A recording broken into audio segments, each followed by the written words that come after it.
குற்றம் புதிது திரை விமர்சனம். தருண் விஜய், சசிவிதா கனிமொழி, மதுசூதன் ராவ், நிழல்கள் ரவி, ராமச்சந்திரன் துரைராஜ், பாய்ஸ் ராஜன் மற்றும் பலர் நடிப்புல நோஹா ஆம்ஸ்ட்ராங் இயக்கத்துல கரண் பி குரூப்பா இசையில வெளிவந்திருக்கும் படம் தான் குற்றம் புதிது.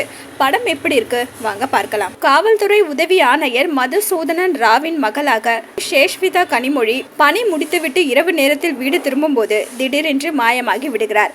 ஆட்டோவில் வருவதாக தகவல் தெரிவித்த மகள் வீடு திரும்பாததால் கவலை கொள்ளும் மதுசூதனன் ராவுக்கு மறுநாள் காலையில் இளம்பெண் ஒருவர் கொலை செய்யப்பட்டு கிடப்பதாக தகவல் வருகிறது. இதற்கிடையே தான் ஒரு பெண்ணை கொலை செய்து விட்டதாக கூறி ஹீரோ தருண் விஜய் போலீசில் சரணடைகிறார். தருண் விஜய் கொலை செய்ததாக சொல்லும் பெண் சசிவிதா கனிமொழியா என்ற கோணத்தில் விசாரணையை தொடங்கும் காவல்துறைக்கு அதிர்ச்சி அளிக்கும் விதமாக இந்த கொலை மட்டுமல்ல, மேலும் 2 கொலைகள் செய்திருப்பதாக சொல்கிறார் தருண் விஜய். தான் கொலை செய்தவர்களில் சசிவிதா கனிமொழியும் ஒருவரா என்பது தெரியாது என்று சொல்லி அதிர்ச்சிக்கு மேல் அதிர்ச்சி அளிக்கிறார். அவர் கூடிய தகவல்களின் அடிப்படையில் விசாரணையை மேற்கொள்ளும் காவல்துறை அவர் கொலை செய்ததாக சொல்லப்படும் 2 பேரும் உயிருடன் இருப்பதை கண்டுபிடிக்கிறது. அப்படியானால் அவர் சொல்லும் 3வது கொலைக்கும் சசிவிதா கனிமொழிக்கும் என்ன தொடர்பு?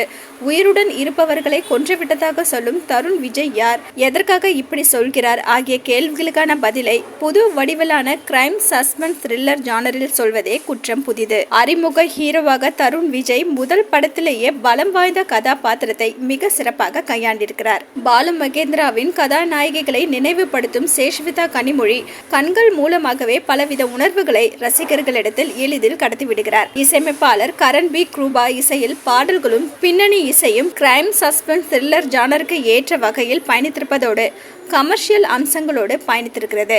ஒளிப்பதிவாளர் ஜேசன் வில்லியம்ஸின் கேமரா சிறிய அறையில் நிகழும் கொடூரமான காட்சிகள் மூலம் பார்வையாளர்களை பீதியடைய செய்கிறது. கிரைம் த்ரில்லர் ஜானராக இருந்தாலும் திரைக்கதையில் குற்றத்தை புதுவிதமாக சொல்ல முயற்சித்திருக்கும் இயக்குனருக்கு பெரும் பலமாக பயணித்திருக்கும் படத்தொகுப்பாளர் எஸ் கமலக்கண்ணன் யூகிக்க முடியாதபடி காட்சிகளை தொகுத்து படத்தை சுவாரஸ்யமாக மட்டுமின்றி விறுவிறுப்பாகவும் நகர்த்தி செல்கிறார்.